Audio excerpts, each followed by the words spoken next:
Si Undersecretary Claire Castro, ang ating Palace Press Officer. Yusek, magandang umaga. Si Joel, si Lala po ito. Magandang umaga po, Yusek.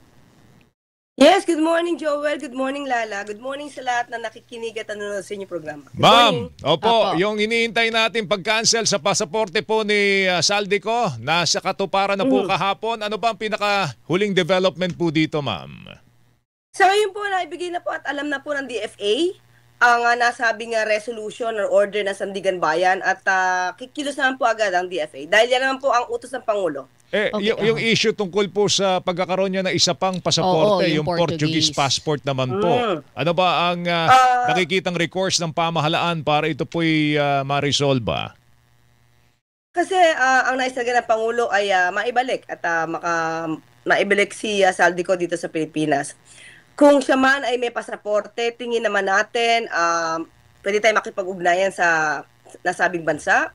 At kung itong bansa na to ay miyembro ng Interpol, alam naman natin na makikipag-ugnayan sila. Paano ho ba yung para lang mas maintindihan namin? Kasi na-cancel nga po yung Philippine passport, pero ito naman, meron naman daw Portuguese passport. So hindi rin siya mapipigilan sa paggalaw. Tama ho ba yun, Yusek? Most probably kung gagamitin niya ay ang kanyang kung hindi po kasi sa akin on my part, walang confirmation sa akin na may iba siyang passport. Okay. Yes, oo, pero tandaan natin, may Interpol pa rin po, siguro malamang sa ibang mga bansa na kanyang pupuntahan. At pag may red notice po ito, makikilala at makikilala naman po siya. Kasi hindi ko alam talaga bang confirmed na nasa Portuguese si Congressman nasa Portugal? Parang hindi pa rin naman to sigurado po. Tama ho, di ba, Yusek? Yes, opo. Ang huling-huli nga natin pagkakaalam ay nasa Japan. Ang huli po according po kay Secretary John Vic. Pero sa ngayon ay wala po tayong informasyon. Wala po tayong update. Siguro po tatanungin po si Secretary John Vic. Ma'am, pakitanong niyo nga po sa kanya kasi hindi ho namin siya ma-contact din. Sige po. Sa mga pagkakataon makakausap niyo po siya. Pero ang gusto lang po naming malaman, ma'am, may mas malaki pa ba? May mas big fish pa ba kay Saldico na maaaring o kaya kasing laki niya? Yung sinasabing mga proponent, itong mga pondong ito na nilustay na mga involved dito sa flood control scam na ito, ma'am. May mas malaki pa ba tayong inaabangan? Yun po mismo, kay Ombudsman Boying Rimulya, meron pa pong aabangan. December 15. Actually, inaabangan din po namin yung lahat. December 15 ba? May Senador ho ba? na, Kongresista ho ba? Hindi ko masabi. Ayoko po mag-speculate. Wala po sa akin yung records. Siguro po si Ombudsman na lang Boying Rimulya kapag ka po. Kapag nakakuha na po siya ng update. Opo. Sana makontak namin si John Vic, si Secretary Remulla, at katabi niya sana si Boying para makausap na natin sila pareho, no? Ang hirap nilang kontakin eh. Anyway, ma'am. Magkaiba yata sila ng bahay, sir. Anyway, ma'am, ganito, meron pong development dun po sa issue ng anti-dynasty, no? Ang presidente na po mismo ang nag-atas po sa Kongreso na isa prioridad po ang pagsasabatas po sa anti-dynasty bill. Tapos meron pa hong Party List Reform Act. At meron pa hong ano pa yung Lala? Yung Kadena Act, yung Citizens Access and Disclosure tsaka of Expenditures yung for National magbubuo po Accountability. ng Independent People's Commission, ma'am. Ang kahilingan po ng mga proponent nito sa ating Kongreso i-certify ni Presidente as urgent. Kaya bang gawin yun, ma'am? At may balak pa si Presidente na gawin po yan? Sa ngayon, so far, wala po sa atin na ipapaabot na maaaring i-certify as urgent ang mga itong priority bills na nabanggit.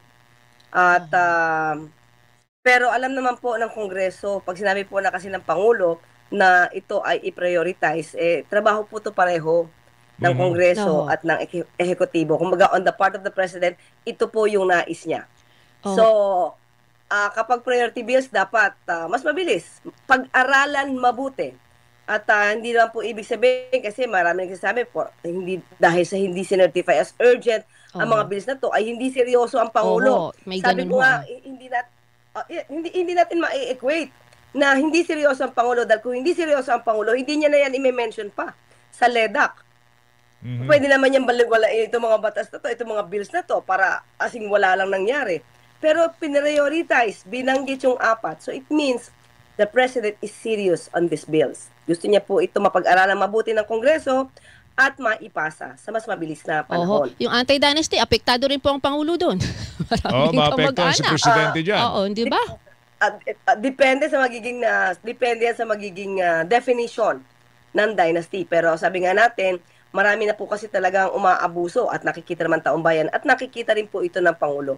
So kailangan po talaga makapagpasa ng anti-dynasty bill. Pero ma'am, bakit what's keeping the President from certifying this as an urgent bill, ma'am? Sa ngayon po, sa ating pagkakaalam, kailangan po kasi talagang aralin, himay-himayin ang bawat provisions na magiging bill, itong 4 na bill na to. Mas maganda po kasi na maaral mabuti, mahimay, kesa madaliin at hilaw. Baka sabi nga nila, baka maging parang flood control project ito na substandard ang dating. So, hindi po ito biro na batas. Natatandaan po natin na nagkaroon ng Magna Carta for Filipino seafarers. Sa ating pagkakaalam, ito'y na-certify as urgent. Pero 3 yata o 2 beses pang nagpabalik-balik dahil sa nakita ng Pangulo na hindi pa sapat yung batas. So, mas maganda po na maluto mabuti kaysa hilaw dahil sa pagmamadali. Pupunta po ako dun sa budget dahil yung BICAM po, 'di ba? Gagawin na ho 'yan. At alam ko talagang 'di ba hanggang December 23 nga ang ating mga mambabatas ay gusto talagang mag-overtime para diyan. Pero ang priority po kasi, 'di ba? DepEd, DOH, agrikultura, ang Pangulo ho ba yun din ang kanyang priority pagdating sa ating budget, national budget? Opo. Talaga pong binigyan, lalo-lalo na po yung education ng malaking pondo para po maipatupad na yung nais din po ng Pangulo na magkaroon ng, yung pagpapatayo po ng classrooms at magkakaroon din po kasi ng parte or role ang LGU sa pagpapatayo ng mga classrooms. Kaya po kailangan po ng pondo rito. Opo, yan din po yung gusto ng Pangulo. Kasi yung isa dito, yung security 'di ba natin, lalo na sa matagal na problema natin sa West Philippine Sea, madami ng mga komento diyan at yung mga suwestyon na palakasin ang ating security. Paano po yung budget natin pagdating sa ating defense? Baka bang mas gusto ng Pangulo na taasan to? Tingnan po natin yung pinaka enrolled bill. Pero sa nakita ko po sa LEDAC meeting, hindi naman po tumutol ang Pangulo at sana ibigay na sumiti po ng House saka ng Senate. So ano po ang inyong mga kumbaga inaasahan? Kasi 'di ba diyan pagdating diyan mag-uusap ano ba yung version ng Senate, anong version ng Congress, which is good. Alam niyo mas maganda na nakikita para yung issue ng insertions mawala, hindi ho ba? Yung mga kung saan ba biglang nagkaroon ng budget.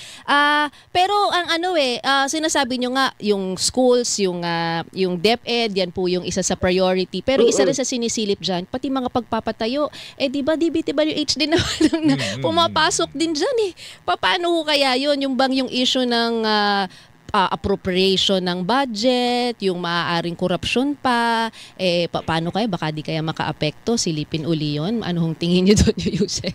Ay, hindi po mangyayari yan dahil mismo po ang Pangulo, kung tatandaan niyo po, hindi po ba sinabi niya, through DBM, sinabi na pwede nga umupo ang Pangulo habang nagba-BICAM conference, di ba?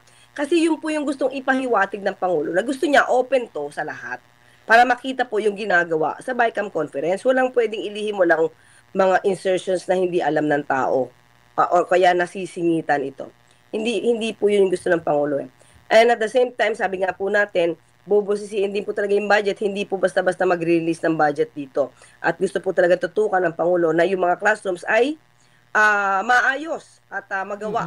Yung bilang nito ay maisakatuparan. Kaya nga po, maliban po sa DPWH, ang LGU po ay magiging malaking role po kapag po sa pagpapatayo ng classrooms. Ma'am, pwede bang pakilinaw ninyo yung mga balitang meron daw mga additional members of the cabinet at tatanggalin si Presidente? Ang umuugong ang mga balita ay Secretary Sani Angara daw, pati si Secretary Henry Aguda ng DICT. Na nakakapagtaka kung saan nga po nanggagaling yung mga balita. Dahil nung nakaraan po, after LEDAC meeting, at 2 o'clock po, ay nagkaroon 2 o'clock or 2:30, nagkaroon po ang meeting. Ang Pangulo mismo, kaya Secretary Henry Aguda at Secretary Sani Angara, patungkol sa isang malaking proyekto na ang mabibigyan dito ay mga estudyante. Pero hayaan ko na lang po ang Pangulo kapag po natapos to, hayaan ko na po ang Pangulo ang mag-announce nito kasi maganda po itong balita. So, at the time, para a day after na balita na sila yung maaari matanggal. So, parang nagtataka po ako on my part, dahil kasama lang po ng Pangulo at nagkakaroon po ng mga proyekto eh. So hindi po totoo 'yon. Hindi po totoo. Hindi po totoo. All right. Si Sara Diskaya po, ma'am, sumuko na sa NBI. Kasabay nung announcement ni Presidente na any moment lalabas po yung warrant of arrest po niya.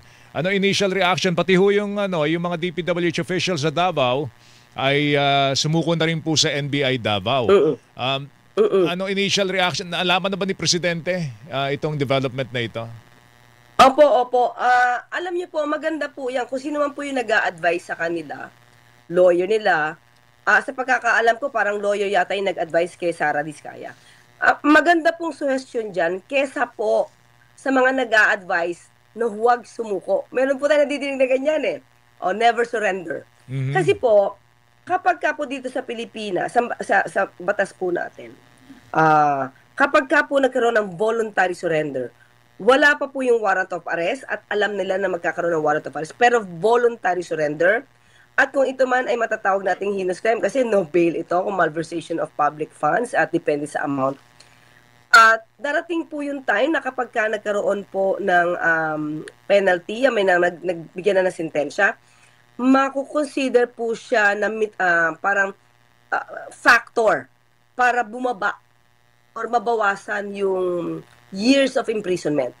Yung mga voluntary surrender, yung admission ng guilt na pagka doon pa lang sa arraignment, sinabi ng guilty, nabababa po ang imprisonment. May kabawasan sa sentensya, no, ma'am? Yes, may kabawasan. opo. Saka magandang gesture yan dahil hindi na nila pinahirapan ang mga law enforcement agencies po natin. Alright. Ma'am, speaking of ayaw sumuko, ma'am, pwede ba namin kunin ang panig po ng Malacanang doon sa ulat na may warrant of arrest na ho ba si Senator Ronald De La Rosa talaga? Galing po sa ICC. Kasi maliban po doon sa sinabi ho ni Ombudsman Remulla, wala naman talaga tayo nakikita pang physical warrant of arrest laban ho kay Senator De La Rosa.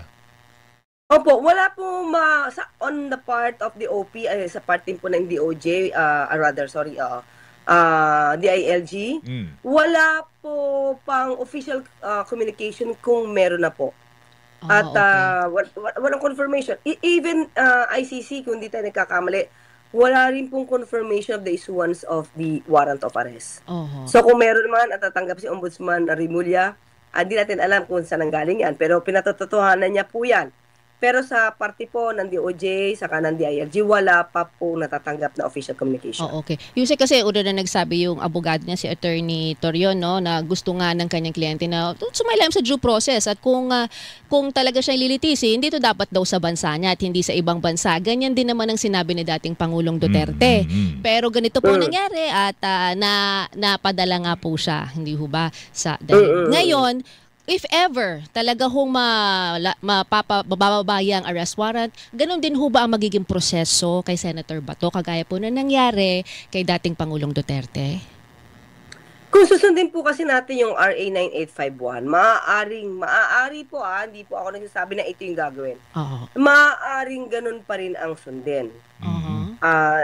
Pero tignan na po natin, kasi even po the DOJ ang kanilang naibigay na sagot dyan, ay maaari po silang mag-surrender. Maaari po nilang i-surrender. Kasi may 2 options. Extradite or surrender. So, maaari po nilang i-surrender.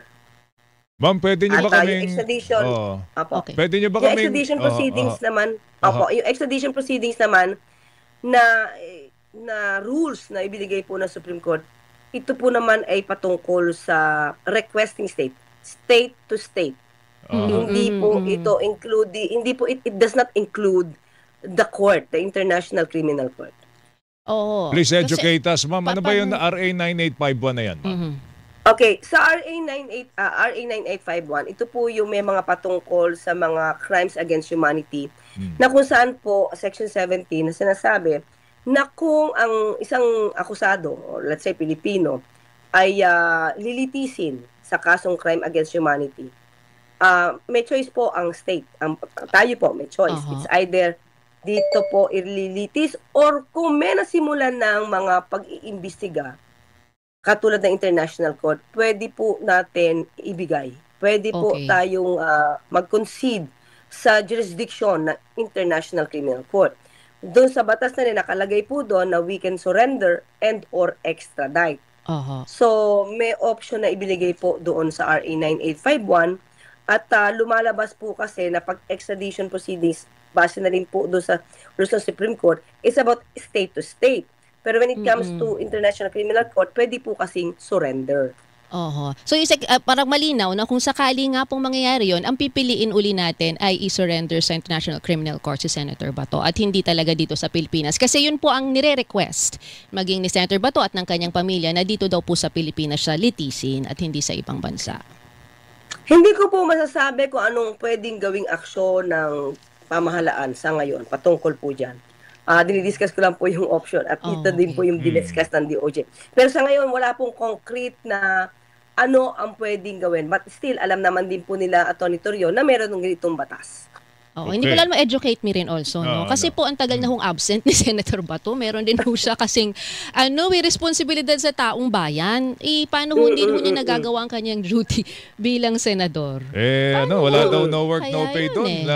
Miski na without work, pero they maliban can be paid. sa pera, yung kanyang responsibilidad sa taong bayan. Hindi ho ba? Ano ho kayang, pwede ba tayong hakbang para talagang mapilit din siyang pumasok? Hindi lang ho yung issue niya sa kanyang kaso, kundi yung kanyang responsibilidad bilang senator ng Pilipinas. Pero hindi pwedeng pakialaman ng executive branch yan eh.